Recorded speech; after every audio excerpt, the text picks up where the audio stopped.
is difficult for me to wrap my head around. It amazes me, really. It's not something that I ever expected to happen in my life, let alone like this, and again. So it's just something, I don't know, it's very flattering, and I'm really grateful for the experience. All the way back? Yeah, Anthony Megala told us today that you tried to buy the rights of the film, of the book from Mr. Fraser. Could you tell me what happened? Sure. And why couldn't you make the film at the time, and are you satisfied with the result? The $1 million option cost had a lot to do with it.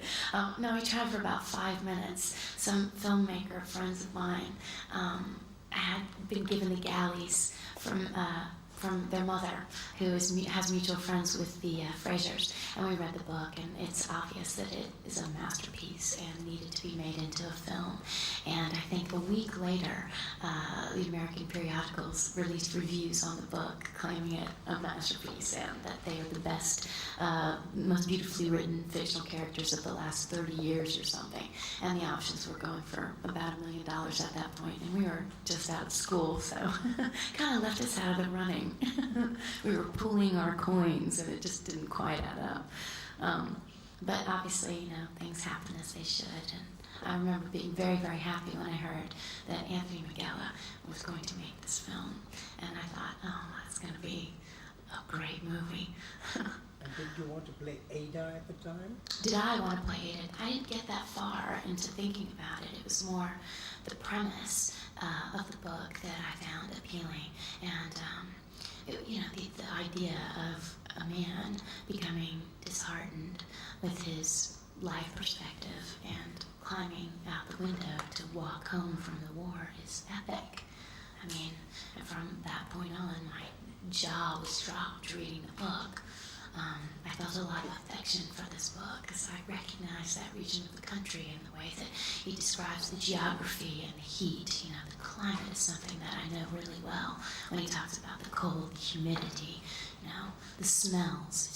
It was very familiar to me, so just loved it, just in general. Yes. Besides the book and the cow farm experience, did you draw from real West women, or did you discuss it with Mr. Megala to make this round character? Because as soon as you appear, the character is already rounded. I mean, you must have some things that you based it on, what kind of woman she was before, how she started, how she got there. Could you sort of develop this? Well, she's a compilation of so many things. It's pretty evident who she is physically and in spirit in the book.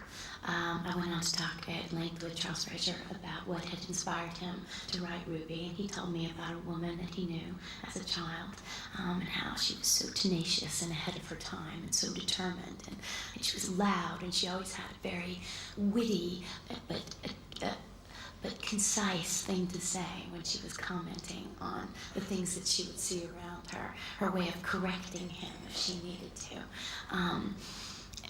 I mean, a lot of that in Ruby in the book, obviously, and the way he told the stories made it more clear to me. And I know a lot of women from that region of the country who do live on farms now today and who do speak with a very specific regional accent and who have very broad mannerisms and this vivacity that that's just undeniable. And of course, Ruby's history to me, it was very clear to me that she would be self-sufficient and fearless in facing the challenges that are before her, not afraid literally to get her hands dirty in order to come about what's necessary to survive. I loved that about her.